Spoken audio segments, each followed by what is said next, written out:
ደካማዋን ገድሎ በገዛ ቤቱ ቀበራቸው። እዛ ተመለሰ ስትመጣ አሮጊቷ የለችም። ቤቱ ተዘበራርቋል። እሱ ደግሞ እየለሰነ ነው። በጣም ተደነጋገጠች። ግን አልገባትም። አሁን ምንድነው ይሄ ሁሉ ስላለች አልነገራትም። እንዴ አንቺ ምን እዚህ ጋር እንዴ እኛም ወደዚህ ስንሄድ ብንወድቅስ ምናምን ብዬ ነው አምንና ይለስናል አስተካክሎ። አንዳንድ ቦታዎች ላይ እንደዚህ ኮርነር ላይ ጥግ ቤቱ የውስጠኛው ክፍል ላይ ሲቆፍሩ መጀመሪያ የፀጉር ነገር ያገኛሉ። ከዛ በኋላ ጭንቅላት ያገኛሉ። ሲያገኙ ቀጥታ ወደ ፖሊስ ነው የመጡት። ቀጥታ ወደኛ ጋር ነው የመጡት። ቀጥታ ወደኛ ጋር መጡና አረ እንደዚህ አይነት የሰው አጽም የሚመስል ነገር አግኝተናል፣ ስለዚህ ኑና ያለውን ነገር እናንተ መርምሩ የሚል ነገር መረጃውን ሰጡን። ሲሰጡን ቀጥታ ቡድን አዋቀረንና ቦታው ላይ ሄደን ቁፈራው ተከናወነ። ሲከናወን አጽም ተገኘ። የሰው አጽም ተገኘ።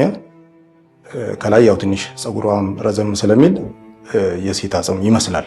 ቤቱን ሲያድሱት ይህን ቦታ ሲቆፍሩት አሮጊቷ ከነልብሷ ከነምኗ እዛው ደርቃ አጽም ሆነ ታይታለች። እንግዲህ አሮጊቷ መጥፋቱን ሰፈር ሁሉ ያውቃል፣ ጠቅላላ ያውቃል። የተደቅ እየተባለ ነው የኖረው። ሲቆፈር እዛ ውስጥ ከነጫማው ከነምኗ ጫማው መነጽሩም አልተበለም። ሰውነቷ ያው ጋ ስለሆነ አጽም ሆነዋል። ወዳው ሪፖርት ለኛ ይሄ ይደርሰናል። ቦታ ድረስ እየተሯሯጠን ሲንሄድ ይሄን ጉዳይ እናያለን። የመጀመሪያ ተጠርጣሪ ያደረገነው ሚስቱንና ራሱ ተከሳሹ ነው። ምክንያቱም እዛ ግቢ ውስጥ ብዙ ጊዜ አብሮ የሚኖር ሰው ማንም የለም፣ እነሱ ናቸው የሚኖሩት። እነሱን ካሰረን በኋላ ምርመራውን እያሰፋን ስንሄድ እሱ አይኔን ግንባር ያደርጋል። ምክንያቱም እኔ እንደውም ሲፈልግ ስንት ሀገር ሄጄ ያለው እሷን ፍለጋ እያለ አሳማኝ ነገር ነው የሚያወራው። እኔ ምን ብዬ ምን አርጋኝ ነው የሚገላት ምናምን ነው። በኋላ ከፖሊስ የሚያመልጥ ነገር የለም። ከባድ ምርመራ ላይ ገባ። ሁሉንም ነገር እሱም አምኖ ይህን ታሪክ ጠቅላላውን ዝግዝግ አድርጎ ነገረን። ግለሰቧ እሱ ጋር እየመጣች ወደ 10 ሰዓት አካባቢ ትንሽ ጫት ትቀማለች። የተወሰነ 1-2 እንጨት ምናምን ትቀማለች ሟችና ያንን ለመቃም በምትመጣ ሰዓት የዛን ቀን ላይ ምንድነው ጣቷ ላይ ቀለበት ያያል፣ የወርቅ ቀለበት፣ አንገቷ ላይም እንደዚሁ ወርቅ አለ። ከዛ በኋላ ቦርሳዋ ውስጥ የተጠርጣሪው ባለቤት ስትነግረን ቦርሳዋ ውስጥ 200 ብሮች ብዛት ያላቸው ቢያንስ ትላለች ልጅቷ ቃሏን ስትሰጥ በግምት እስከ 10,000 ብር ይገመታል።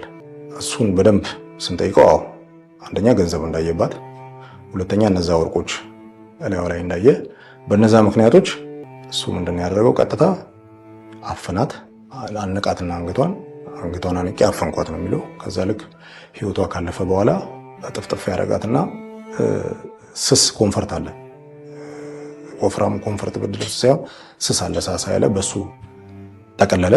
በሱ ከተቀለለ በኋላ ጥግ ላይ ቆፈረ። ከዛ ጥግ ላይ ከቆፈረ በኋላ ቀበራትና ሊሾ አደረገው። በመጨረሻም አዛውንቷን ገድሎ ለበርካታ ወራት ቤት ውስጥ አስክሬን ደብቆ ከፈላጊዎች ጋር ሲፈልግና ሲያፈላልግ የነበረው ግለሰብ ገዳይ መሆኑ ታወቀም። ያመኑት ፈረስ እንዲሉ አዛውንቷ ባመኑት ሰው ተገደሉ። እምነት፣ ጉርብትናና እውነት ዋጋቸው ቀለለ።